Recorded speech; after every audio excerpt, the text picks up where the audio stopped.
લાલ કિતાબ, જેના સામાન્ય અને વૈજ્ઞાનિક ઉપાયો તમારા માટે પથદર્શક અવશ્ય બનશે. લાલ કિતાબ બનશે આપની સમસ્યાનો અંત, જેમાં આપના માર્ગદર્શક રહેશે શ્રી હરિવદનભાઈ ચોકસી.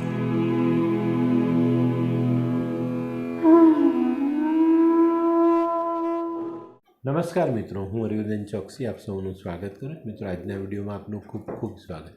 મિત્રો, રોજની જેમ આજે પણ જોઈએ આપણે આજનું દૈનિક રાશિફળ. તે પહેલાં જોઈએ આજનું પંચાંગ. વિક્રમ સંવત 2080 ઈસવીસન 2024, મહાવત 14 શનિવાર, તારીખ 9/3/2024. આજના સૂર્યોદયનો સમય સવારે 6:56 અને સૂર્યાસ્તનો સમય સાંજે 6:44. આજની ચંદ્ર રાશિ છે કુંભ અને આજનું નક્ષત્ર છે ધનિષ્ઠા. તો મિત્રો, આજે જેમનો જન્મદિવસ છે એ લોકોને મારા તરફથી ખૂબ ખૂબ શુભકામના. જીવનમાં કુટુંબની સાથે રહેશો, કુટુંબને સાથ આપશો, કુટુંબનો સાથ લેશો તો જીવન સરળ થઈ જશે. તો મિત્રો, આજે જે બાળકો જન્મ લેશે એ લોકોની રાશિ રહેશે કુંભ અને આજના જન્મેલા બાળકો શારીરિક રીતે ખૂબ મજબૂત રહેશે. શનિવાર શનિની રાશિમાં જન્મ લેશે. તો મિત્રો, હવે જોઈએ આપણે આજનું દૈનિક રાશિફળ. પહેલી રાશિ મેષ રાશિ. મેષ રાશિવાળા માટે આજે પોતાના દેવામાં રાહત મેળવવા માટે કોઈ પણ કામમાં પાછી પાણી ન કરવી. આજના કરેલા કામોમાં ફાયદો મળે અને પૈસા આવવાથી આપણે આપણું દેવું ઓછું કરી શકીએ. મિત્રો, આજે કૌટુંબિક વિખવાદ, વાદ વિવાદ બધું ટાળજો. આજે છે ને જે લોકો કંઈ ને કંઈ સારું કામ કરવા માટે ટેવાયેલા છે એ લોકોએ બીજાને મદદ કરવી જોઈએ. વૃષભ રાશિવાળા માટે આજે આવકમાં સુધારો થતો દેખાય. મિત્રો, આજે જો તમે છે ને ખોટી ચિંતાઓથી દૂર રહીને પોતાના કામમાં ધ્યાન આપશો તો કામ સરસ થશે, સારી આવક ચોક્કસ મેળવી શકશો. ભૂતકાળમાં જે લોકોએ જમીનમાં પૈસા રોક્યા છે ને એ લોકો માટે આજનો દિવસ સારો. જમીનના રોકાણથી સારામાં સારો લાભ પ્રાપ્ત થાય. મિથુન રાશિવાળા માટે આજે દિવસ સારો. કંઈક નવું આયોજન કરવાનું મન થાય અને તમે નવા આયોજન કરી શકો. પણ મિત્રો, આજે કામને પૂર્ણ કરવા માટે ધીરજથી ચાલવું જરૂરી છે, તો ત્યાં ઉતાવળ નહીં કરતા. આજે ગૃહસ્થ જીવનમાં પણ સમજણ કેળવીને ચાલશો તો આનંદ મળશે. કર્ક રાશિવાળાએ આજે પોતાના ખર્ચાઓ ઉપર ધ્યાન આપવાનું છે. આજે આર્થિક તંગીને કારણે માનસિક કષ્ટ વધતું દેખાય. આજે જો કોઈ પ્રવાસ કરવાનો હોય તો પ્રવાસથી લાભ અવશ્ય મળે. સિંહ રાશિવાળા માટે આજે કુટુંબમાં સુમેળ સાધવાનો એક સારો મોકો મળે ને ચોક્કસપણે તમે આજે કુટુંબના જે વાદ વિવાદો છે એને દૂર કરી શકશો. મિત્રો, આજે તમને કંઈક નવું કરવાના, નવ સર્જનના વિચાર આવે. આજે બને ત્યાં સુધી ચિંતાના આવરણથી દૂર રહેવું આપણા માટે જરૂરી. કન્યા રાશિવાળાએ આજે પોતાની બચત પર ધ્યાન આપવાનું છે.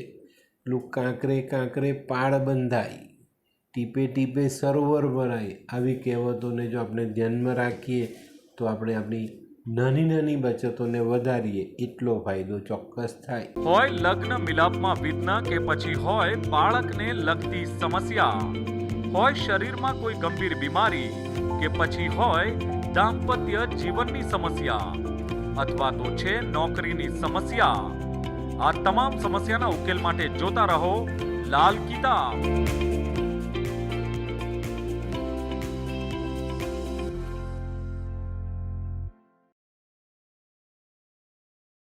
તુલા રાશિવાળાએ આજે ભાગીદારીના કામોમાં ખૂબ સંભાળીને ચાલવાનું છે. નાની મોટી તકરારોથી દૂર રહેવાનું છે. આજે દાંપત્ય જીવનમાં પણ તકરારને કોઈ સ્થાન નહીં આપતા. વૃશ્ચિક રાશિવાળાએ આજે પોતાના શોખ પર કાબૂ રાખવાનો છે.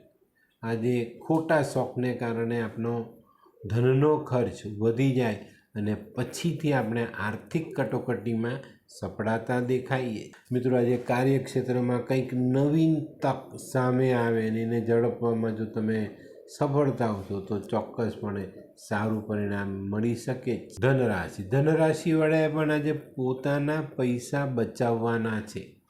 બચત વધારવાની જરૂરિયાત દેખાય. આજે છે ને પેલા તગલખી વિચારોને અમલમાં લાવતા પહેલાં થોડું ધ્યાન અવશ્ય રાખજો. તમારા માટે પણ નાણાંનો વ્યય ભવિષ્ય માટે સારો નથી. મકર રાશિવાળા આજે કંઈક નવું કામ કરવાનું વિચારે ને નવા કામમાં ભાગ પણ લે.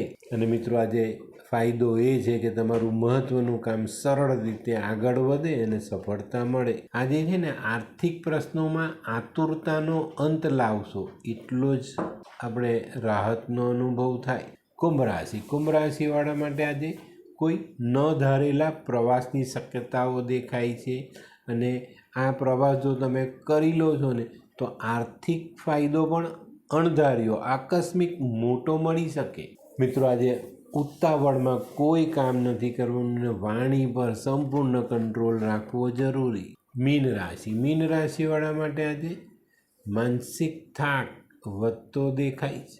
મિત્રો માનસિક થાકના કારણે ઉતાવળમાં લીધેલો નિર્ણય મોટું આર્થિક નુકસાન કરાવી ન જાય એની કાળજી અવશ્ય રાખજો. આજે રાજકીય કામોમાં સારી સફળતા મીન રાશિવાળા મેળવી શકે. તો મિત્રો આ તો તમારા માટે આજના દિવસનું રાશિફળ. હવે જોઈએ આપણે આજનો સુવિચાર. મિત્રો આજના સુવિચારમાં આપણે પેલા જગતના નાથની વાત કરીએ ને તો એને પણ તકલીફ પડે. ક્યારે? જ્યારે એની માં ના હોય. ભલે 3 જગતનો નાથ કહેવાય પણ માં વગર એ અનાથ કહેવાય. બરાબર ને? માની વેલ્યુ કરો, જાણો, ઓળખો અને એની સાથે ચાલો. તો મિત્રો હવે સમય થયો છે આજની વૈદ્યકીય સલાહ. મિત્રો ઘણા લાંબા સમય સુધી ઉલટી જો ચાલુ રહી ને તો થોડોક આદુનો રસ અને થોડો કાંદાનો રસ ભેગો કરીને પીવો જોઈએ. ચોક્કસ ઉલટી બંધ થઈ જાય. તો મિત્રો હવે સમય થયો છે આજના ઉપાયનો. આજના ઉપાયમાં મિત્રો એક ધીરજનો ગુણ સમાયેલો છે.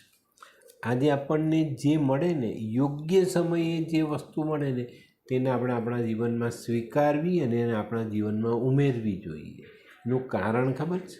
આપણને જે મળવાનું ને તે તેના સમયે જ મળશે અને સમય પહેલાં બધું મેળવી લેવાની મહત્વાકાંક્ષા છે ને એ તમારા માટે દુઃખનું કારણ બની શકે છે. આની પર ધ્યાન અવશ્ય આપજો. તો મિત્રો આજનો વિડીયો ગમ્યો તો લાઈક કરો, શેર કરો, યુટ્યુબ જોનારા શેર કરે અને સબસ્ક્રાઈબ કરે. હું હરિવર્ધન ચોકસી આપ સૌની રજા લઉં. ફરી મળીએ નવા વિડીયોમાં નવી જાણકારી સાથે. તો ચાલો બદલીએ જિંદગી. નમસ્તે.